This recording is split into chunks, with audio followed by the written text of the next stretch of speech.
Up next, an exclusive yacht club gets an unwelcome guest. This was a Jane Doe floating in the water. I saw a female adult with stab wounds throughout her torso, her face, her neck. The victim's ex-husband and daughter are both missing. It doesn't take a brain surgeon. You have a couple that's divorced. You've got the rage killing. But the victim had enemies too. It was, I'll get in your face. I'm not afraid. I will mess with your life. Could a killer be brought to justice with a sponge and a wet cardboard box? Well, in this business, we call that a clue.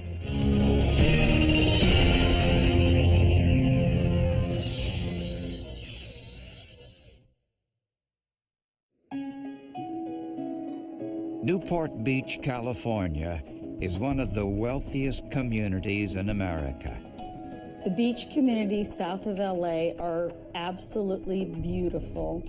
It's prime real estate, costs a lot of money to live right on the water. Newport Beach, very low crime rate overall, mostly property crimes, but anything with homicides, very rare. But one September morning, at the Newport Harbor Yacht Club, a yacht owner saw a bedsheet covering what he thought was a body in the water. When I arrived on the dock, I saw a semi-clad female adult with numerous stab wounds throughout her torso, her face, her neck, her back. Of the 52 stab wounds, 2 of the injuries on her right neck transected the jugular vein and the carotid artery. She would have bled to death and have been dead within minutes without prompt medical attention. The victim hadn't only been stabbed multiple times, but there were weapons still with the body. A knife in an eye tells me that this is someone who absolutely hated this woman. I've had numerous stabbing victims, but nothing with the stabbing instruments still inside the body. Wrapped in the sheet, investigators found a second weapon. A knife that was caught in the folds of one of the beddings and still had some blood and some skin tissue on it. But the victim had no identification, and it was difficult to tell how long she'd been in the water. In this case, the effects of the water on her fingers obscured them to the point that a positive identification was not initially established by that method.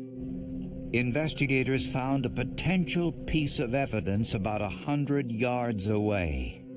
There was a cardboard box near the body, and we thought that it might have some connection to the decedent, so we seized it. The box once held a 27-inch television, and detectives thought it might have been used to transport the body.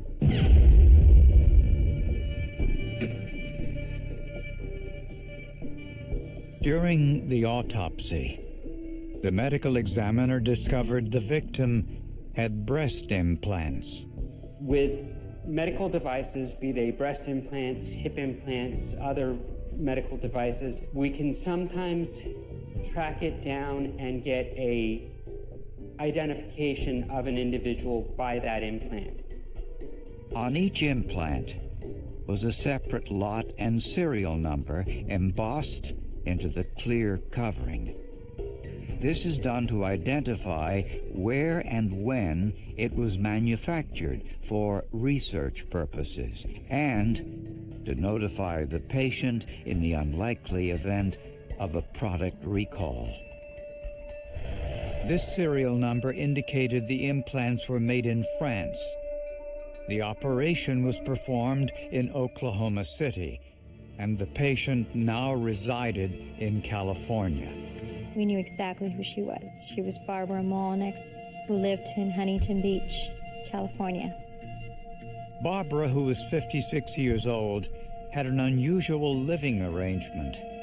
She and her 17-year-old daughter had recently moved to California and were living with her ex-husband, Bruce Mullinex, until they could get back on their feet. They decided to reunite as roommates only to see their daughter go through high school. So it was a temporary situation based on finances. And information on the television box found in the water near Barbara's body indicated the murder might have happened in Bruce Mullinex's home. Started doing an investigation on the SKU number and the address packing label. Finds out that it was sold in a commercial store in Huntington Beach. That television was purchased by Bruce Mullinex, the ex-husband of Barbara Mullinex. Police went to interview Bruce Mullinex and his 17-year-old daughter Rachel, but couldn't find them. When investigators arrived at the condominium Barbara Mullinex shared with her ex-husband Bruce, they got a surprise visitor. My sergeant came in and said that Mr. Mullinex had arrived at the scene. I gotta be honest, I was shocked. I thought that was some bravado. He genuinely appeared to be amazed and surprised why the police were at his house. Just to have a homicide detective look you in the eye and say, "You're my prime suspect," it just doesn't feel good. The medical examiner estimated Barbara was murdered sometime late Tuesday night or Wednesday morning. Bruce claimed he left town on Tuesday morning for a business trip and was in Fresno, California, 260 miles away. As a reporter, of course, it was interesting that he was conveniently out of town on the night that this murder was said to have occurred.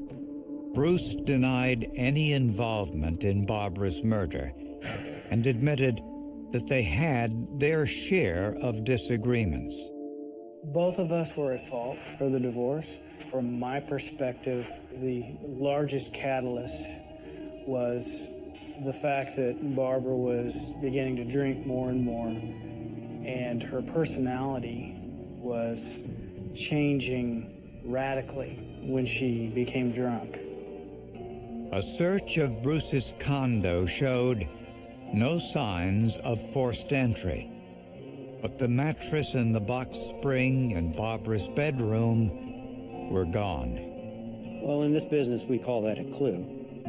Crime scene technicians sprayed the room with leucocrystal violet, a chemical that turns purple in the presence of blood. I could tell by the amount of blood spatter that was in there and the blood staining that was in there that someone had bled a lot in that room. And it was clear the killer tried to clean up the blood. In the kitchen was a box of latex gloves, and on the bedroom nightstand was a yellow sponge. Blood was observed on the sponge, a red stain, which later turned out to be blood. So that was a very significant piece of evidence in the case. Investigators found something else in the kitchen, too. The knives in the kitchen drawer matched the knife that was found in the eye socket of Barbara Mullinex. It was very distinctive. It was a cross-cut similar to a pineapple design. Entire sections of the wall were removed for examination. One very clear print survived the cleanup. When criminals are in the midst of committing their crime, they definitely sweat more, producing more residue and actually sometimes making a clearer print. In this case, it was easy to determine what I was looking at. It was actually in the shape of a full palm print. It had all 4 fingers. It had the side of the palm. Investigators compared the bloody prints to those of Bruce Mullinex. The prints weren't his. Every crime show I've ever seen, the ex-spouse is always the first person you have to eliminate. So I wasn't shocked or surprised. But where was the Mullinex's daughter Rachel? Bruce didn't know, and neither did investigators. Prior to Bruce Mullinex returning home, my concern was that Rachel had been harmed also, had been murdered. We did not know Rachel's whereabouts or her condition. We tried calling her cell phone. There was no answer. We go directly into voicemail. The last time anyone saw her, she was with her boyfriend a day before the murder. They went to see a movie, ironically enough, titled Lady in the Water. But despite her disappearance, Bruce was convinced his daughter had nothing to do with Barbara's murder. I don't believe she participated at all. I don't believe Rachel participated at all in the murder. Police weren't so sure.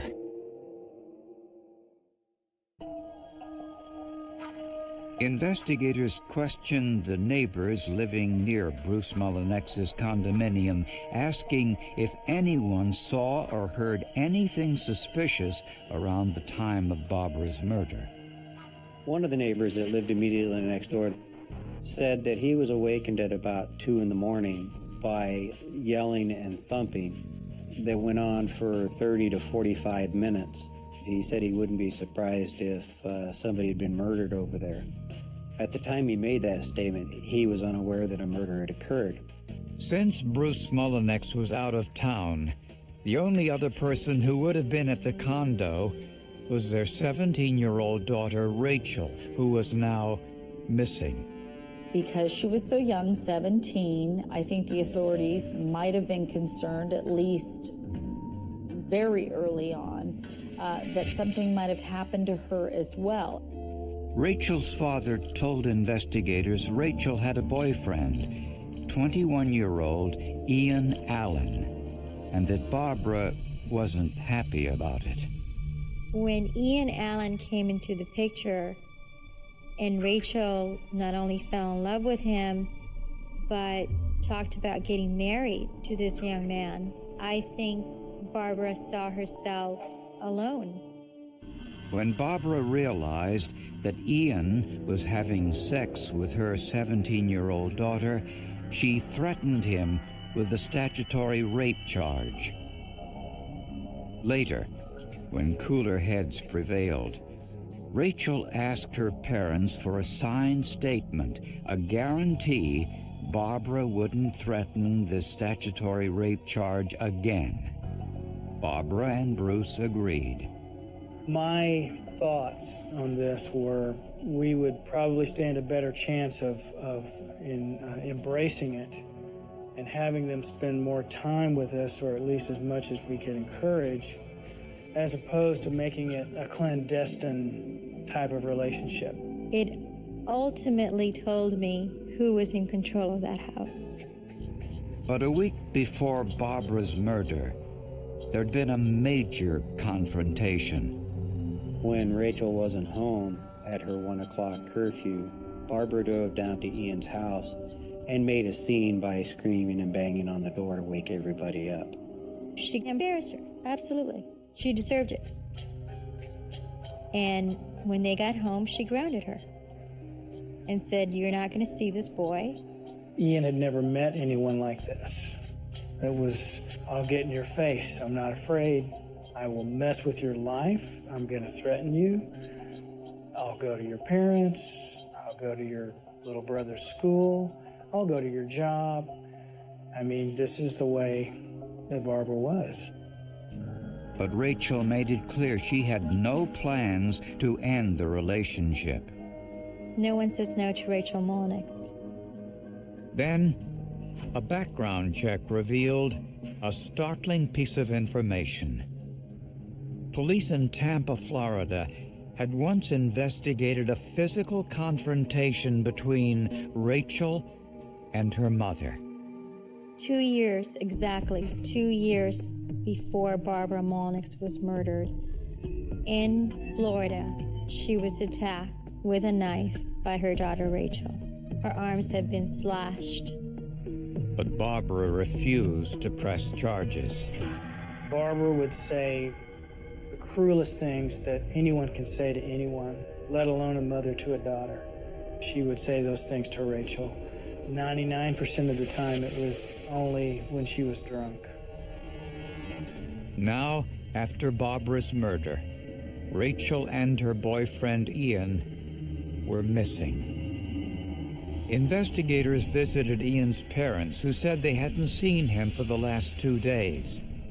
They also said the family's .38 caliber pistol was gone. Since Ian lived at home, the Allen family consented to have their home searched, including their computers. We found out through forensics examination of the computers that the day of the murder, somebody used a computer in Ian Allen's home to look up directions to Tampa, Florida. Law enforcement nationwide was on the lookout for Ian Allen's truck.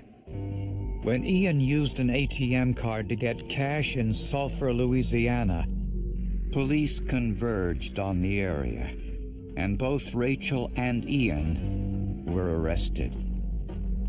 Shockingly, Rachel told police she had nothing to do with her mother's murder. She claimed Ian had kidnapped her against her will. I was asleep. It was the middle of the night. I heard my mom scream my name. I ran in her room and I saw Ian standing there on top of her, stabbing her. I tried to push him off and he pushed me off and knocked me out. But would the forensic evidence prove her story true or false? Once in custody, Ian Allen confessed to the murder of Barbara Mullinex. He insisted he acted alone. Did you go there intending to kill her mother? I was going there intending to threaten her, to scare her, and it got out of control very quickly. Meanwhile, Rachel Mullinex insisted she was an innocent victim. Her story was that she had been kidnapped and that she had been knocked out by her attacker. She woke up hours later in a motel room and had no doing whatsoever with her mother's death or the disposal of her mother's body. No one will tell me anything what's going on. You are under arrest for the murder of your mother. Do you know that I was kidnapped? Do you know that? I know that's what you're saying. What do you mean that's what I'm saying? We have physical evidence to the contrary. What do you mean? What Rachel didn't know was that investigators had forensic evidence that tied her to her mother's murder. Rachel's DNA was found on the yellow sponge in Barbara's bedroom. The sponge used to clean up Barbara's blood. Rachel had said that she had no involvement in the homicide. So to find her DNA on a sponge that was used to clean up the crime scene put her in that crime scene. The television box found floating near Barbara's body was closed using duct tape, the same brand duct tape found in Ian Allen's truck. Superglue fuming on that tape revealed Rachel's fingerprints. I was able to identify 3 fingerprints to Rachel Mullinex. It was her left middle fingerprint and her left ring fingerprint. To have Rachel's prints on that duct tape, I'm sure, police felt as though they'd hit the jackpot there.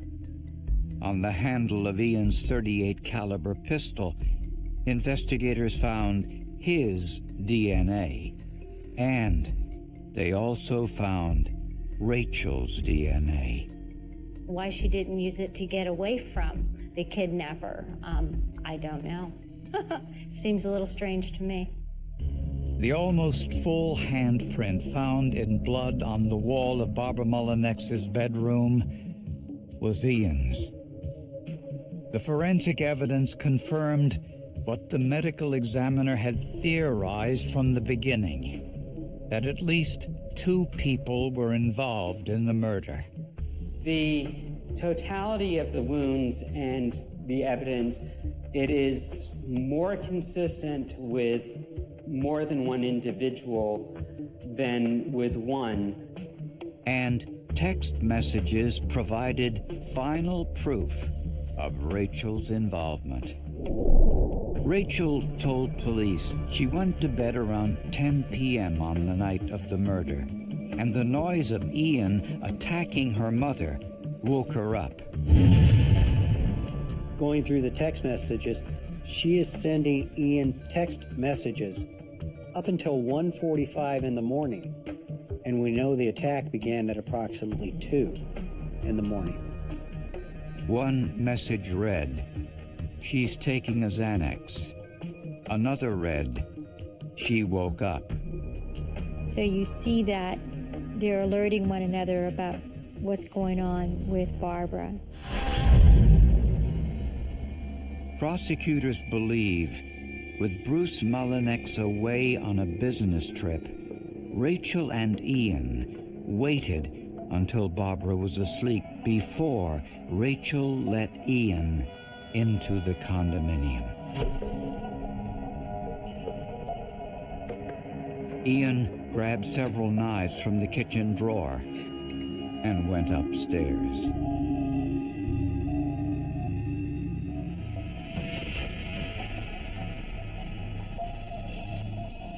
The evidence suggests they both went into Barbara's bedroom. She was stabbed over 50 times. Blood spattered the walls and ceiling and soaked into the mattress. At some point, one of them plunged the butter knife into her eye while she was still alive in an evil act of spite and contempt. Rachel used a sponge to clean the blood, leaving her DNA. Ian left his finger and palm prints on the wall.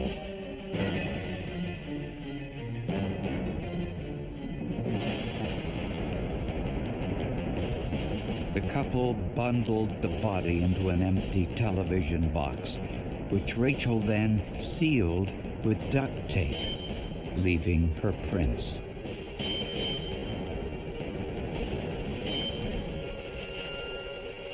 Later that night, they dumped Barbara's body into the Pacific Ocean. Investigators found remnants of a burnt mattress on the railroad tracks near Ian's workplace. Prosecutors think this was where Rachel and Ian burned what they thought was the last remaining piece of evidence. At her trial, Rachel testified in her own defense, claiming she was no killer. I did not do that to my mother. I'm not saying I'm completely innocent. I made bad choices afterwards, and I'll admit that. But planning and killing my mom, I did not do. The jury didn't believe it. Rachel Mullinex was convicted of her mother's murder. We, the jury, in the above entitled action, find the defendant, Rachel Scarlett Mullinex, guilty of the crime of felony. She was sentenced to 25 years to life. In a separate trial, Ian Allen was also convicted of Barbara Mullinex's murder, and he too was sentenced to 25 years to life. After his trial, Ian admitted to police what the forensic evidence already proved, that Rachel was involved from the beginning. Once he realized his life was over and she was laying all the blame on him, the loyalty stopped. She killed her mother, and Ian helped her kill her mother, so that's an absolute, that's not a question. The juries expect to hear forensic evidence. If you don't have forensic evidence, I think you have a really hard time proving your case. The forensics were very important, especially in the case against Rachel. The forensics being able to prove that what she was saying was not true, it spoke louder than anything else in that courtroom.